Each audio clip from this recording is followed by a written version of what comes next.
وأشهد أن سيدنا محمدا عبده ورسوله اللهم صل وسلم وبارك على سيدنا محمد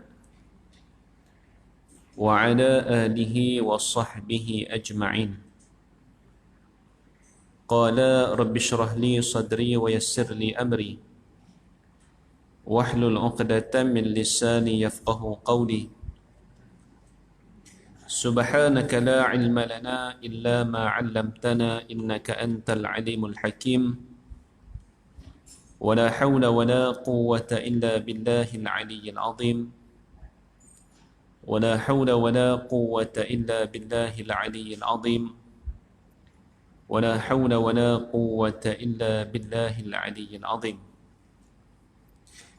رضينا بالله ربا وبالإسلام دينا وبمحمد صلى الله عليه وسلم نبيا ورسولا. اللهم فقهنا في الدين وعلمنا التأويل واهدنا صراطك المستقيم. اللهم آمين. أما بعد،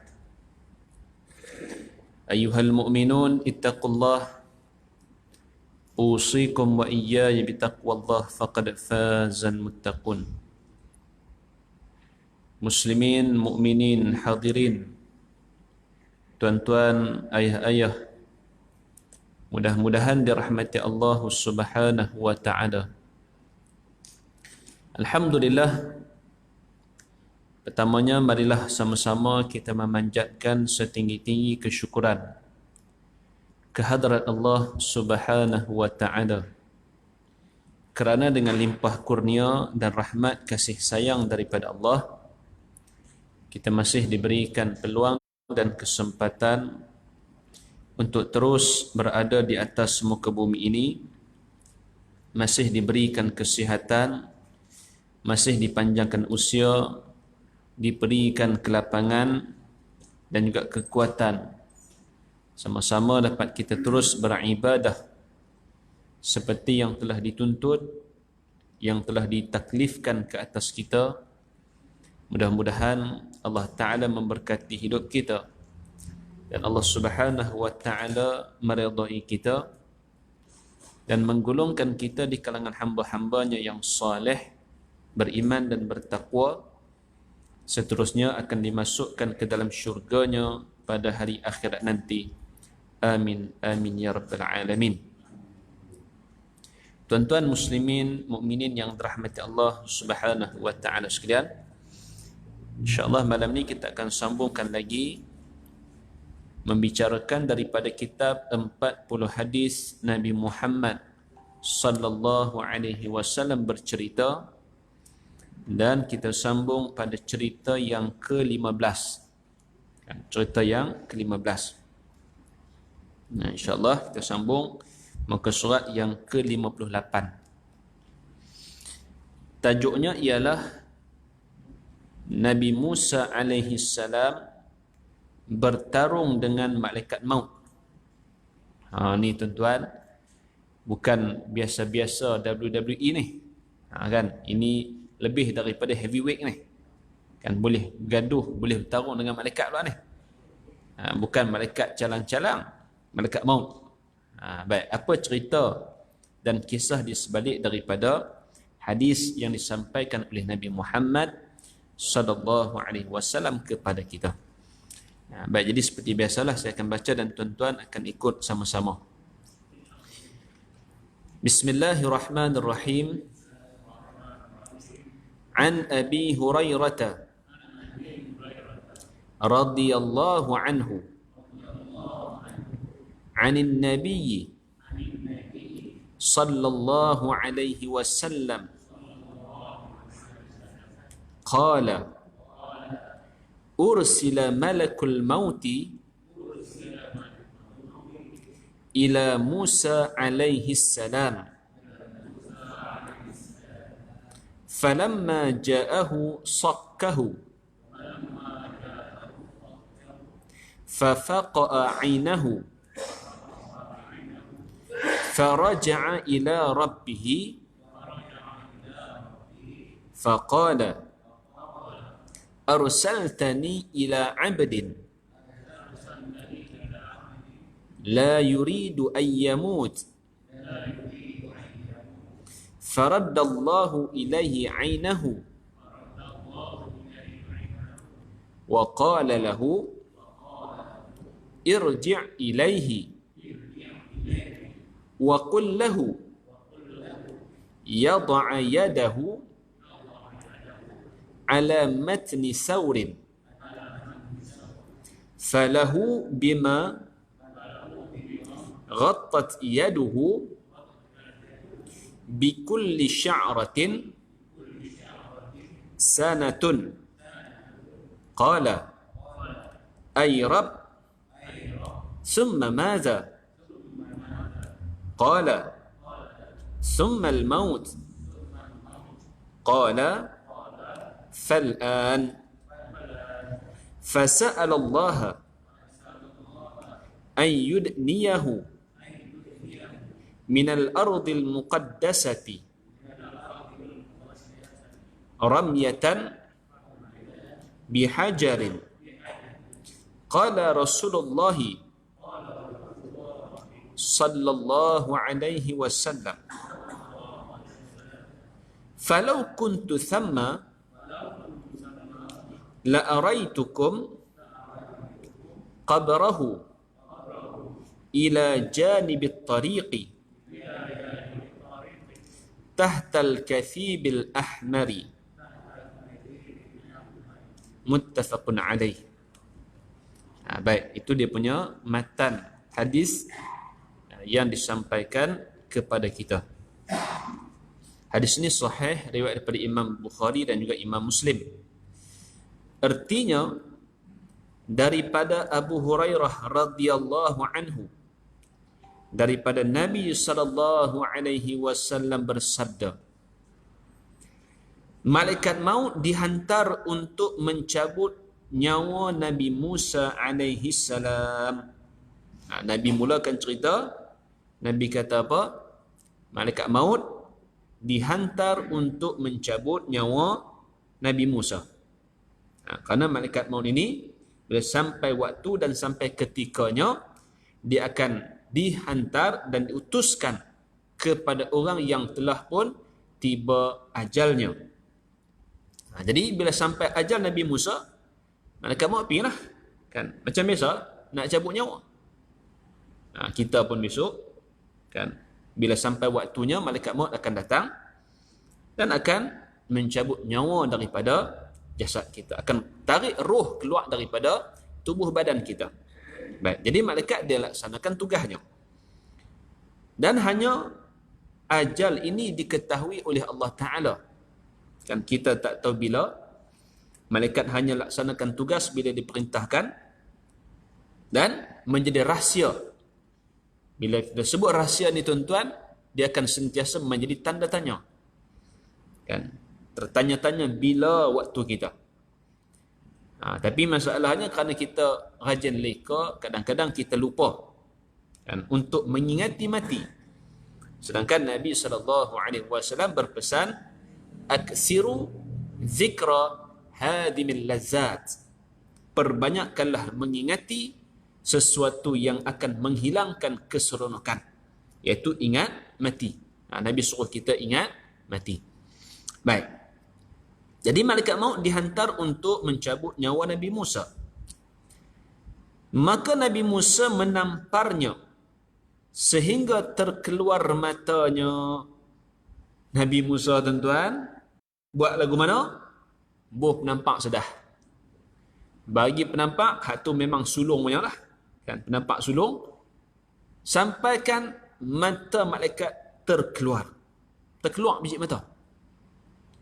Kira memang apa?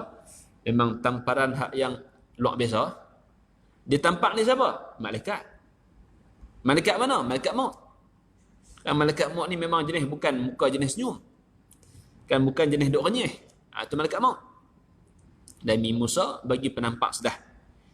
Penampak dia tu sampaikan terkeluar biji mata. Malaikat maut pun pulang dan berkata, dia pulang kepada Allah Ta'ala dan berkata, Wahai Tuhan, Engkau telah menghantar aku kepada seorang hamba yang tidak mahu mati. Kan ya Allah, Engkau telah menghantar aku pergi cabut nyawa orang yang tak mau mati. Jadi bila aku pergi, bukan nyawa dia yang aku cabut, tapi mata aku yang terkeluar. Kan? Maknanya Engkau utuskan aku untuk mencabut nyawa orang yang tak mau mati. Allah mengembalikan matanya dan memberikan arahan. Allah Ta'ala kembalikan semula mata kepada malaikat maut tadi dan memberikan arahan kepadanya, kembalilah kamu kepadanya, kepada Nabi Musa, dan katakan kepadanya, hendaklah dia meletak tangannya di atas belakang lembu jantan. Allah akan melanjutkan usianya mengikut bilangan bulu-buluan lembu jantan yang ditutupi oleh tangannya. Bagi setiap sehelai bulu akan dilanjutkan usianya selama setahun.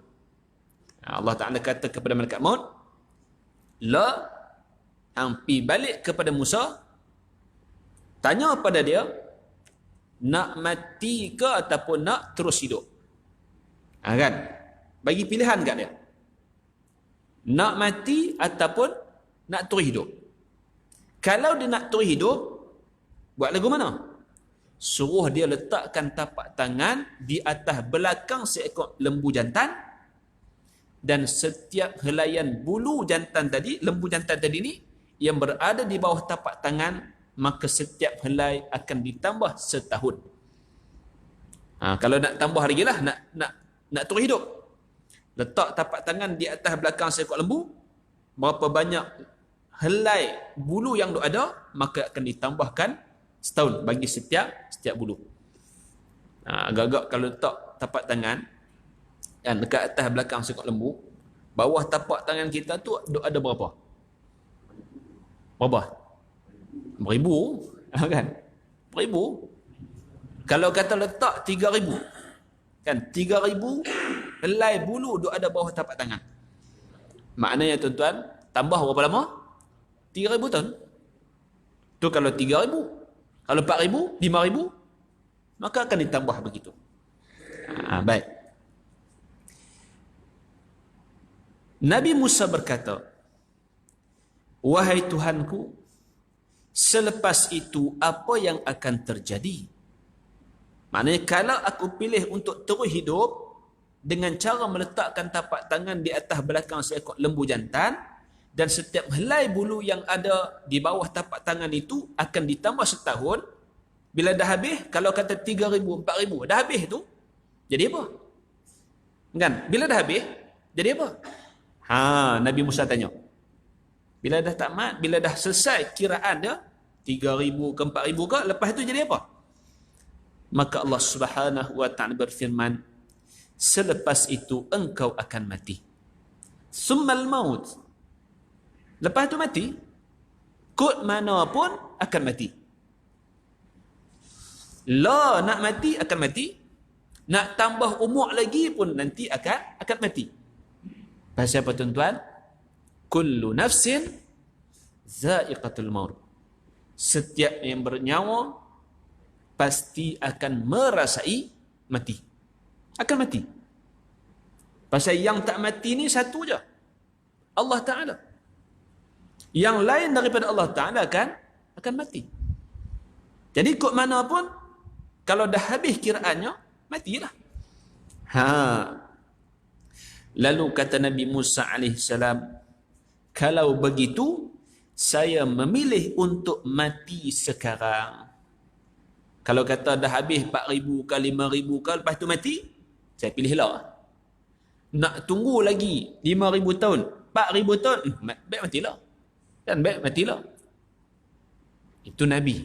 Kalau kita tuan-tuan, kalau kita bukan kata minta tambah 100 tahun, kalau boleh tambah 2,000 tahun, kita nak minta tambah. Itu kita. Tapi Nabi Musa kata apa? Tak, nak matilah. Kan? Fal'an, la aku nak mati. Baik.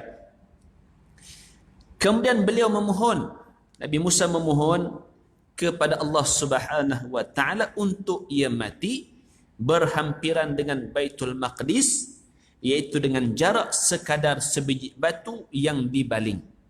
Nabi Musa minta dia nak mati waktu tu juga, dan waktu bila malaikat maut datang kali kedua kepada Nabi Musa dan dia minta nak mati waktu tu, dia kata satu saja permohonan, minta supaya dia mati berhampiran dengan Baitul Maqdis. Kan? Tak boleh masuk lagi.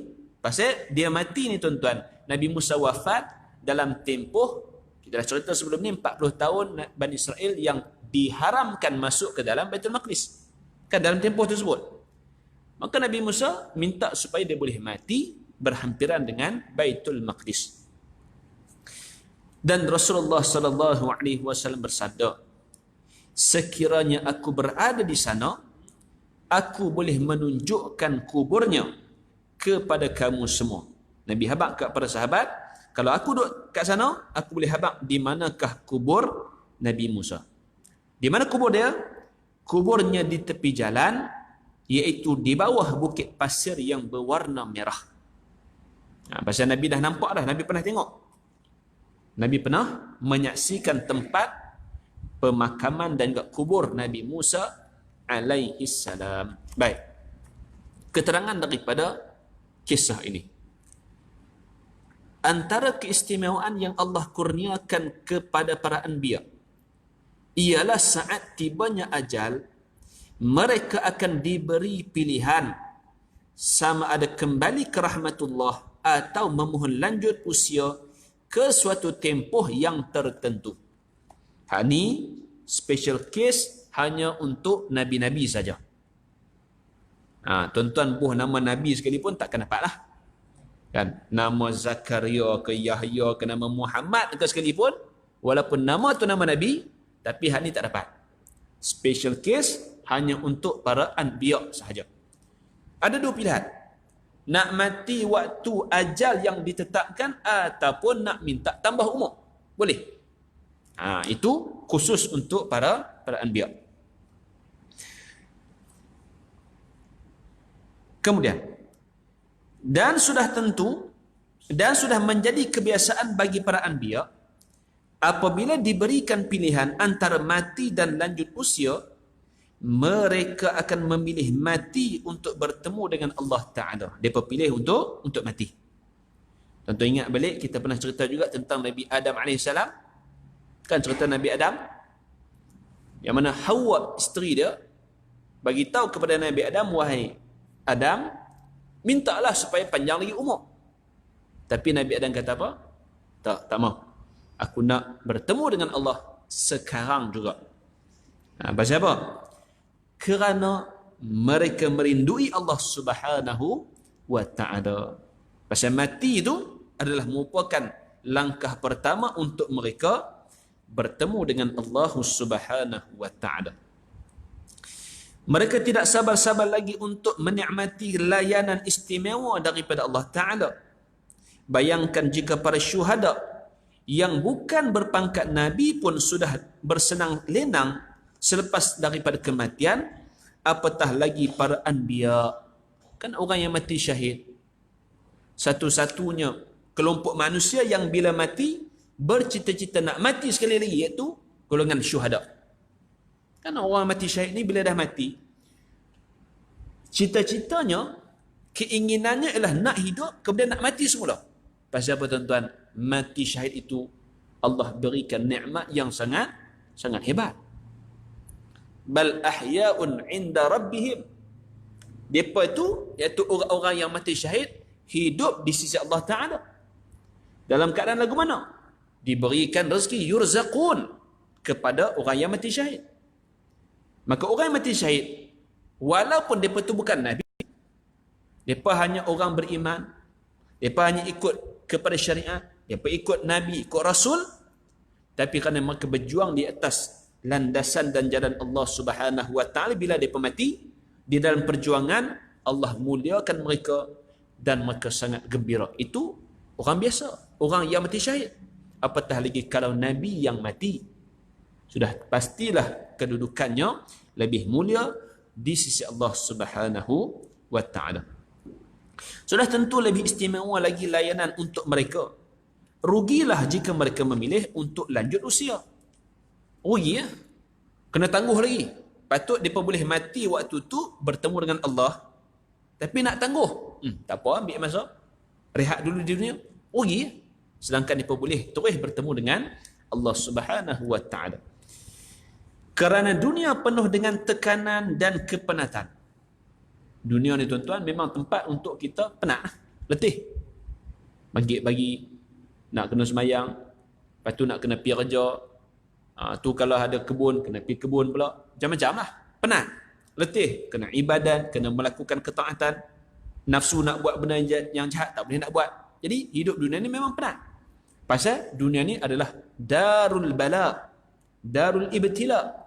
Kan, tempat untuk kita diuji dan tempat kita dicuba. Maka para nabi memilih bila sampai ajal maka terus nak bertemu dengan Allah Subhanahu wa taala. Akhirat pula penuh dengan kebahagiaan. Allah menghantar malaikat maut untuk mencabut nyawa Nabi Musa alaihi salam. Nabi Musa tidak mengenali malaikat maut itu kerana malaikat maut datang dalam rupa manusia dan dirinya terlebih dahulu. Jadi Nabi Musa buh penampak tu pasal apa?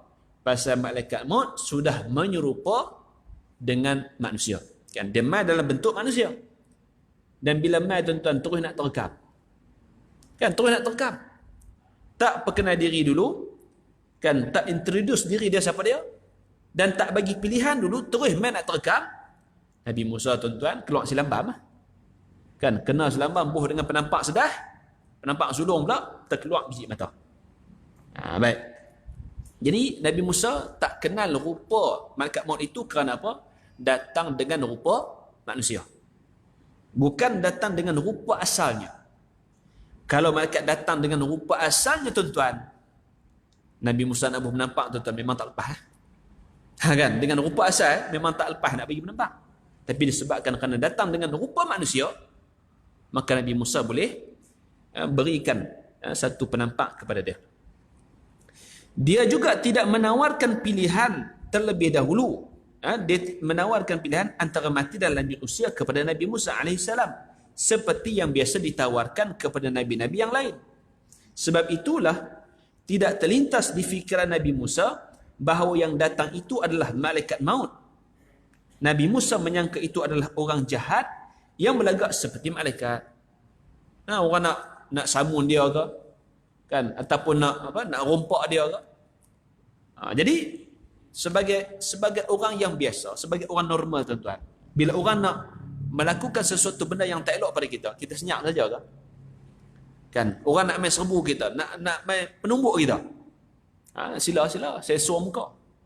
Tuan-tuan buat lagu tu ke? Tak, paling tidak pun kita mengelak. Kan, paling tidak kita mengelak. Kalau kita reti sikit-sikit silat gayung ke, silat pulut ke, kan, kita elak, kita buh sebiji. Orang main serang kita. Dan dalam keadaan begitu pun, kalau orang main serang kita, kita balas balik, kita mempertahankan diri. Tak ada masalah. Kan, boleh. Orang nak bunuh kita. Kan, dia main dengan pistol, main dengan pisau, nak bunuh kita, kita pertahan diri, dia mati. Maka kita tak dikira sebagai bersalah. Kerana kita defend, kita mempertahankan diri. Jadi Nabi Musa, malaikat maut datang dengan rupa manusia dan tak perkenalkan diri dia siapa, terus nak main serbu. Nabi Musa bagi penampak sekali. Dan tampak Nabi Musa ni tuan-tuan, kan, tampak Nabi Musa ni kira berbisa lah. Nabi Musa pernah tampak seorang tentera Fir'aun. Kan, dia pernah tampak seorang tentera Fir'aun. Bukan tampak dia lebih tepih lagu tu dia. Dia tepih lagu tu kena mati. Itu manusia lah, itu betul manusia. Malaikat maut kena nampak dan mai dengan rupa manusia, terkeluar biji mata. Jadi Nabi Musa ni dia gagah. Yang saya teringat guru saya dulu, saya tak tahulah mentera ke apa, tapi dia pernah baca lah benda tu. Dia kata apa? tongkat Ali, tongkat Musa. Gagah Ali, berak tak terasa. Kan, tak tahu mentera ke apa, tapi dia baca benda tu. Kan, tu melawak sana dia kata kan. Tongkat Ali, tongkat Musa. Gagah Ali, berak tak terasa. Nak cerita Nabi Musa ni memang dia gagah. Kan, dia gagah. Nabi Musa ni tuan-tuan, dalam nisbah untuk umat Nabi Muhammad ni seperti Sayyidina Umar lah, kan. Dia sama macam Sayyidina Umar. Memang jenis tegah. Dia tak cakap banyak, dia kira nak buh pedang lah. Sikit-sikit buh penampak, buh penumbuk, itu kerja dia. Baik. Sebab itulah Nabi Musa menampar lelaki yang tidak dikenali itu hingga terkeluar biji matanya, iaitu mata lakonan sebagai seorang lelaki seperti manusia. Tetapi sekiranya malaikat datang dengan rupa yang asal, sudah tentu Nabi Musa tidak akan mampu melawan malaikat. Kalau malaikat maut mai dengan rupa asal dia, dah tentu tuan-tuan Nabi Musa tak akan mampu untuk lawan. Bersin pun silap-silap patah balik ke dia. Pasal apa? Dia mai dengan rupa asal. Tapi malaikat maut datang ketika ini dengan rupa manusia. Kerana malaikat dikurniakan kekuatan yang luar biasa. Jadi, apa yang berlaku itu hanyalah lakonan atau simbolik sahaja. Maksudnya apa dia? Malaikat maut datang dengan rupa manusia dan Nabi Musa tampak terkeluar biji mata kerana dia mai dengan rupa manusia. Kemudian dia kembali semula kepada Allah Ta'ala dan Allah Ta'ala kembalikan balik matanya dan datang kali kedua menawarkan kepada Nabi Musa alaihissalam untuk sama ada dia mati ketika itu ataupun dilanjutkan lagi usianya. Malaikat datang sekali lagi kepada Nabi Musa alaihissalam selepas memperkenalkan diri. Beliau memberi pilihan kepada Nabi Musa. Kali kedua dia mai perkenal diri lah. Kali pertama dia mai tak ada nak perkenal diri, kan, terus nak terekam, makan sedah, nampak. Kali kedua dia mai perkenalkan diri. Beradab sikit lah kan, beradab sikit. Hang ke awak tak abang awal-awal? Kalau hang abang awal-awal, aku tak bagi penampak. Tapi dah awal-awal hang mai, tak perkenal diri, terus nak ambil serbu, makanlah tapak tangan. Baik. Sama ada memilih mati, yang ini bertemu dengan Allah, atau memilih lanjut usia dengan cara meletakkan tapak tangan di atas kulit lembu jantan. Saur. Ala matni saur. Saur ni maknanya lembu jantan. Kan? Kita baca apa? Baqarah. Kan surah Baqarah. Baqarah tu lembu betina. Kan? Saur. Lembu jantan. Dan juga boleh juga dengan makna seladang pun boleh makna saur. Baik. Letakkan tapak tangan di atas lembu jantan.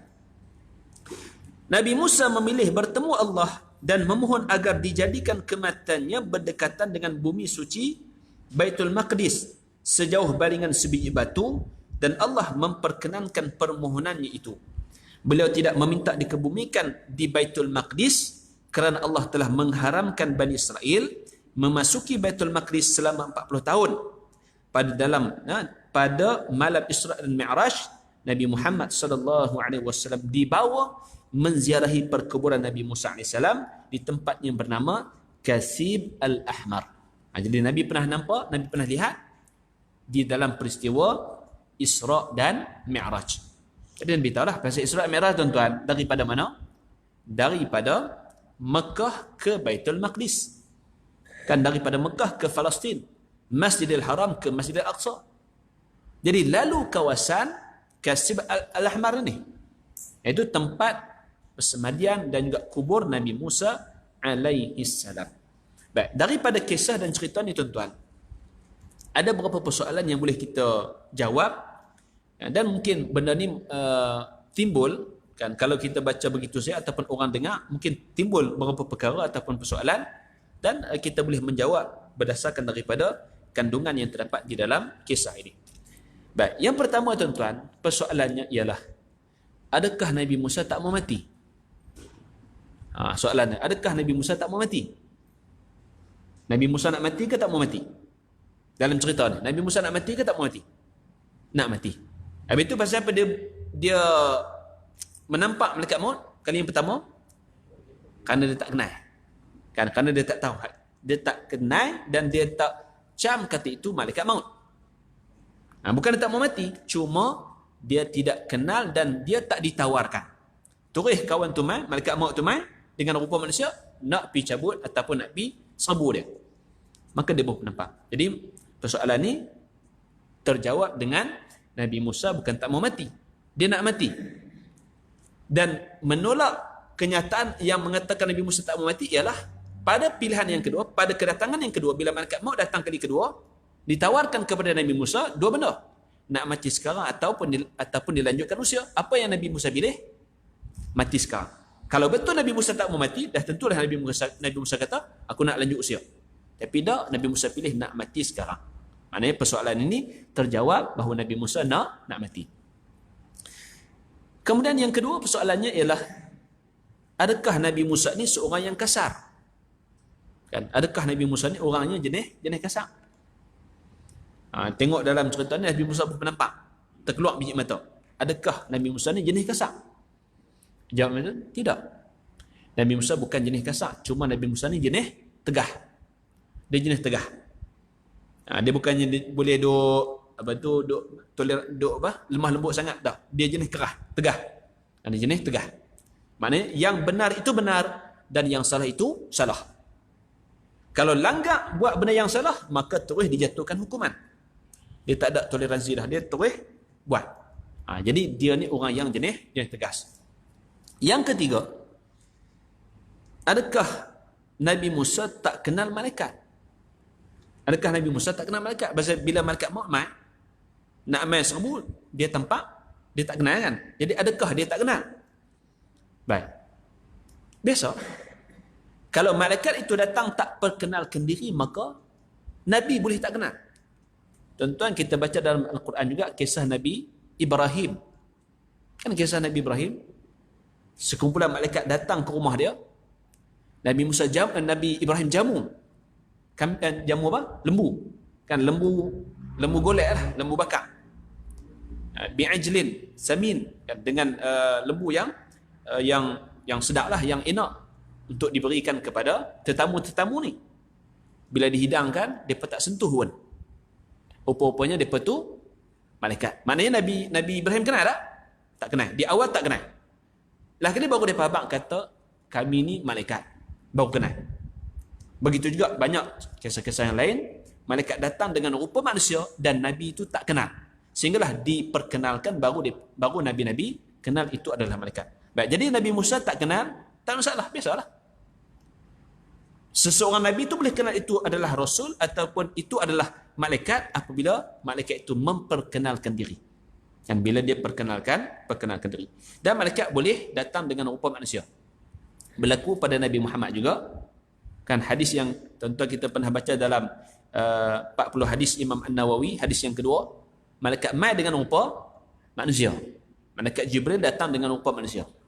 Mai duduk depan Nabi, tanya apakah Islam, apakah iman, kan apakah ihsan, apakah tanda-tanda kiamat. Dia tanya kepada Nabi. Dia datang dengan rupa manusia. Maknanya malaikat boleh datang ataupun bertukar kepada rupa manusia. Dan bila malaikat datang dengan rupa manusia, maka dia akan mengikut undang-undang manusia.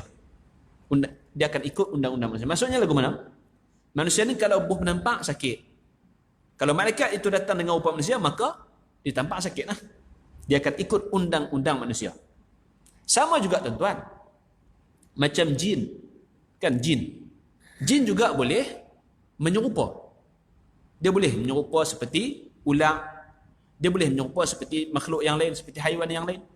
Bila dia menyerupa, maka dia akan mengikut undang-undang haiwan ataupun makhluk tersebut. Kan sebab itu orang tua-tua duk pesan apa? Kalau nampak ular, kan bila nampak ular kata apa? Kalau hang jin, hang pi. Kalau hang bukan jin, tunggulah. Kan? 3 kali kalau duk tentu juga, katok. Maknanya itu ular. Tapi kalau cakap lagu tu dia pi, maknanya itu jin. Orang tua-tua pesan. Kan orang tua-tua kata lagu tu. Pasal apa? Bila dia daripada jin mai kepada haiwan, dia sudah ikut peraturan ataupun undang-undang haiwan tersebut. Malaikat bila ikut ataupun jadi dengan rupa manusia, dia akan ikut undang-undang manusia. Kena tampak, dia akan sakit. Seperti mana Nabi Musa tampak malaikat maut, terkeluar biji matanya. Baik. Dan persoalan juga ialah, adakah malaikat itu boleh cedera, boleh luka? Dalam kisah ni, cedera malaikat itu kenapa dia sudah bertukar menjadi manusia. Kan dia bertukar rupa manusia, maka dia akan ikut undang-undang manusia. Baik, tuan-tuan rahmat Allah Subhanahu wa taala. Dan selesai kisah dan juga cerita yang ke-15 ni, dan insya-Allah nanti kita akan sambung pula cerita yang ke-16. Malaikat Jibril alaihissalam menyumbat lumpur laut ke dalam mulut Firaun. Kan malaikat Jibril sumbat masuk lumpur laut ni dalam mulut Firaun. Insya-Allah ini kita akan sambung dalam pertemuan akan datang jika diizinkan oleh Allah Subhanahu wa taala. Kita akan sambung dengan bacaan surah Al-Mulk.